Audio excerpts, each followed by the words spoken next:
Aaron is super jealous about my relationship with Josh. You haven't taken the time to get to know him. I don't want to get to know him. Josh and I don't have those kind of feelings. Ricky and Josh talk every day, constantly, by phone, texting, or outside of the workplace. It makes me upset and angry. Aaron definitely thinks that there is something going on with Josh and I, and there clearly isn't. Josh and I have a relationship that Aaron and I don't have, and I know that that's sad. One time, Ricky was supposed to be at her sister's helping her sister move, and she ended up at a basketball game with Josh. I know that if I were to tell him the truth, he's going to either get upset or he's going to, lash out. It's not worth it. That makes me feel like it's a competition between Josh and I. I don't want to have to give up my friendship with Josh, but it's seriously tearing me apart. How am I supposed to trust you when you lie to me? How's that trust? I'm not asking you to trust me, because whether or not I am an adult and I can do whatever I want, okay? It's an everyday battle. It's exhausting. My biggest fear is that she'll leave me for Josh, and Josh will take over my family. If Aaron continues with this jealous behavior, it's gonna kill me to have to walk away. Does he have a right to be concerned here? I think as, the father of my child, yes, he does have the right to be concerned, but we've been together for 2 years. There has to be some type of trust. Okay, why aren't y'all married? You fight like you're married. I know. It's come about. He did ask me to marry him when we had Aubrey, and I said no, because if you were to go through a day with us, we can't go a day without fighting, and it just gets worse as you get married, as from what I've heard. Well, the paperwork's not going to change whether you fight or whether you don't. And what do you think's going on here? Is she crossing the line? Is she over involved with this guy? I believe so. I've been lied to about where she's been. She's hanging out with him behind my back, not being honest about it. Are you forcing her to lie to you by overreacting to innocent interactions? Absolutely. I don't believe so, but she feels otherwise. Absolutely. But there's more going on to the picture than what's being seen. Okay, what's going on that's not being seen? Let's get it on the table. Okay. Josh, it's been, he co-signed for our apartment. I was lied to for 4 months about that. And with that, I should not have had to go outside of our relationship. You are the father of my child. You are my boyfriend. We've been together 2 years. If I have to go outside of our relationship and you cannot provide for me, me as myself, I have to provide. Okay, but if my credit isn't good enough to co-sign, that's not my fault. I don't understand why you are still going on about this. I did what I had to do. I put a roof over your head. And I don't mean to make you sound like a bad person, Aaron. I did what I had to do. Okay, but why lie for 4 months?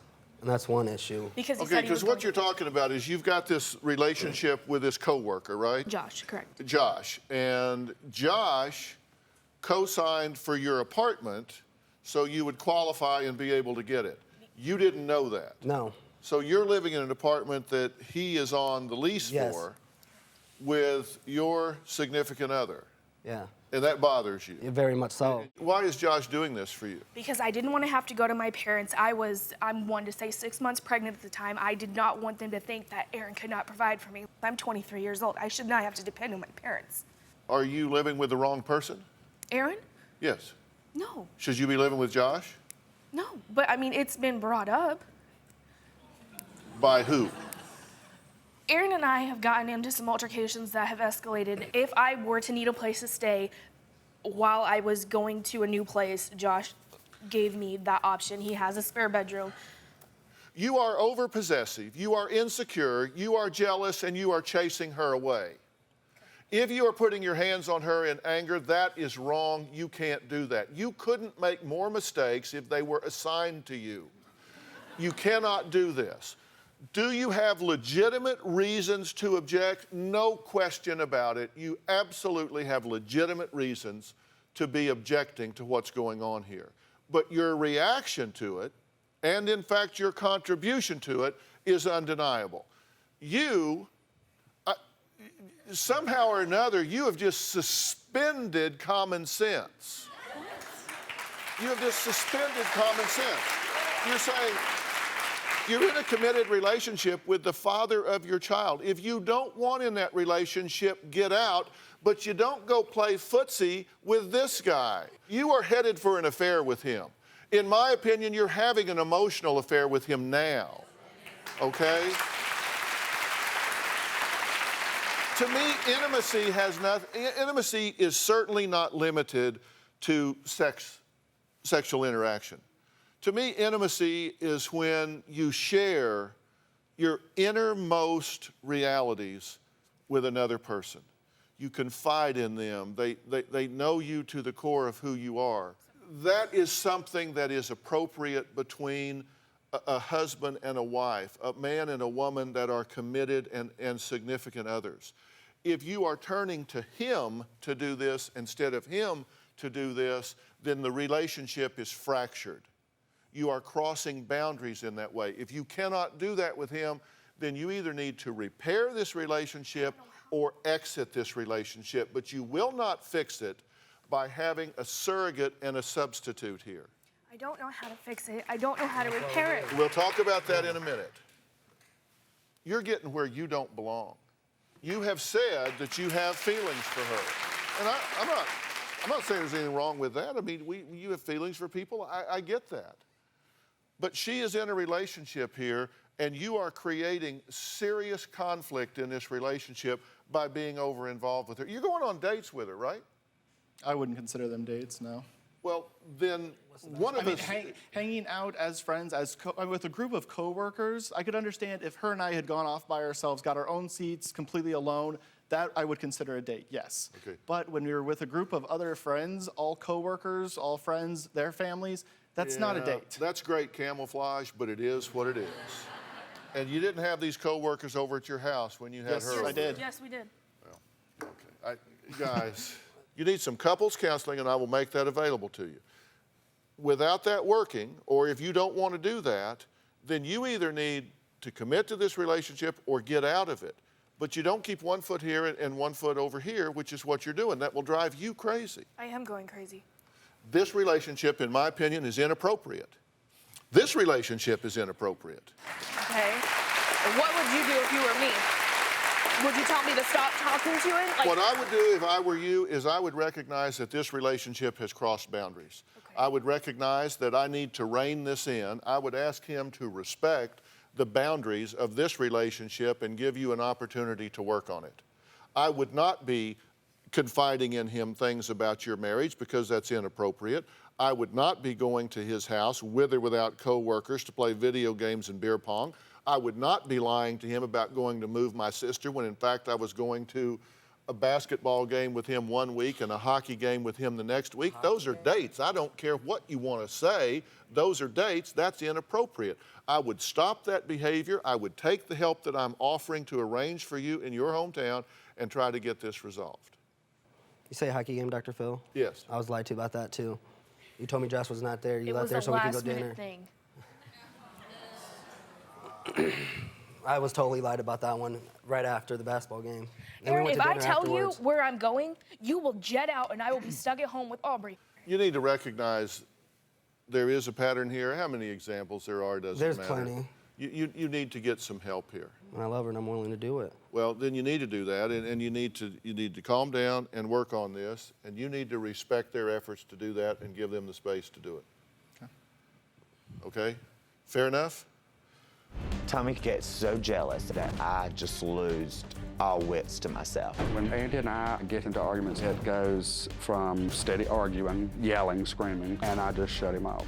He's a very vivacious, very bubbly personality, but the hugging hello, the hugging goodbye, when I see it, I feel like my head is fixed to explode. He takes my friendliness as being flirtatious, and it's just absolutely crazy. When he's being a little bit too touchy, the first thing I do is I tell him, I got my eyes on you. Tommy and I have reconnected with an old friend of ours named Paul. And Paul is a childhood friend of mine. He and Tommy used to be involved. Paul has a new lover named Gino. And Gino and I just hit it off immediately. Andy became Facebook friends with Gino. When I'm not around Andy, I do send him texts and emails. It's a little excessive, in my opinion. I feel like I'm steadily being watched. I check everything from his phone bill to his email accounts. I forbid him to ever delete anything. I am so tired of arguing because of his jealousy. If something is not done with the way that I deal with this jealousy, that it's going to end up destroying this relationship. Okay, so what's going on here? I've always had a problem with jealousy. Several relationships throughout my life has ended because of jealousy. I hate it. It's come to a point where I feel like that Andy is my soulmate and that I need help because I don't want to end this relationship like so many before them has ended. So you've run him off before with this jealousy. Exactly. You've driven him crazy before. Exactly. Dr. Phil, Right. he has ran Paul, which is Gino's lover now, of 15 years. They dated in the past, and this is why they broke up. Now, you're currently in a relationship with Paul Yes. for We've been together 15 years. 15 years. You used to be in a relationship with Paul Many years ago. in the many late years 80s. ago. Well, I'm here with Tommy, who's dating Andy. Also here is Paul, who Tommy used to date, and Gino, who's now dating Paul, but is friends with Andy. Your hope, according to you, is that you were going to come here and I was going to straighten out his flirtatious nature. Exactly. Exactly. So I was going to fix him. Nip it in the bud. Can I jump in here, though, and say that you don't really have to have a flirtatious nature to be on the defensive end of some of Tommy's jealousness, because I wasn't doing anything when I was getting a lot of the flack from Tommy in our relationship many years ago. I got you. Dr. Phil, Gino and I've never met Gino until September of 2010. We immediately hit it off, and we just had that little connection. I don't talk with him outside. Does that pain you to hear that? No, not really. I just don't like him showing any excessive attention to anybody besides me. So in return, you want to change my personality and who I am to adjust to what you want. Well, and ultimately, that's what I'd like to do, but I know that's not going to. I know that's not going to work. I mean, I know that that's not going to work. This isn't at all about your partner, is it? Because it's been about every other partner you've ever had as well. So it's not about your personality. You could change and be 10 levels below your current level of engagement and energy and vibrant interactions and all of that. And you would say that would be better, but you're certainly not that way, and he drove your car in a Cracker Barrel. Well, and that was the thing. I felt, you know, in the beginning of the relationship, almost like it was sort of a privilege that someone wants to be involved in your life, someone who cares about you that much. You sort of take it as a compliment. It's actually very tedious, isn't it? Very much so. And it Very wears you emotionally down. straining. It does. And so you wind up spending a lot of time experiencing anxiety. Exactly. And then pouting. Yes. Because you got to let him know this was not okay. You're going to be punished. Now, right? Yeah. And so we get Exactly. we get to look. Why do you put up with this? I think you teach people how to treat you. Why do you put up with this? Well, I'm in love with him, and I want to make this work. What you're doing is what I call white knuckling. You know, that's like somebody that says they're sober. You know, they haven't had a drink for 3 weeks and they're clawing the end of their chair. They haven't really dealt with the addiction. They're just white knuckling through. That's what you're doing, right? You say, I'm not going to say anything. I'm going to let him go over there and talk to him, and I'm going to just sit here and not say anything. Exactly. And the whole time you're going, and he's Exactly. feeling like, my God, is he in a seizure? Okay. That's not healing. What we've got to do is you got to quit being defensive about this, go inside and learn how to manage this anxiety. I will arrange that for you to give you that physiological control where when you feel that coming on, you can push it away. And I'm going to tell you, in a very short period of time, you can turn this around if you're willing to do the work. Are you willing to do the work? I'm very willing. I mean, really, you've got Yes, to be. sir. You got to. Yes, got to sir. quit trying to justify it. Quit trying to defend it. Quit trying to explain it. Just acknowledge that the problem is yours, not theirs, and take the help and get this anxiety under control. Please, You'll do that. please. Really. Yes, sir. Do you have a story or a question for me? Click the link in the description and tell me what in the world is going on.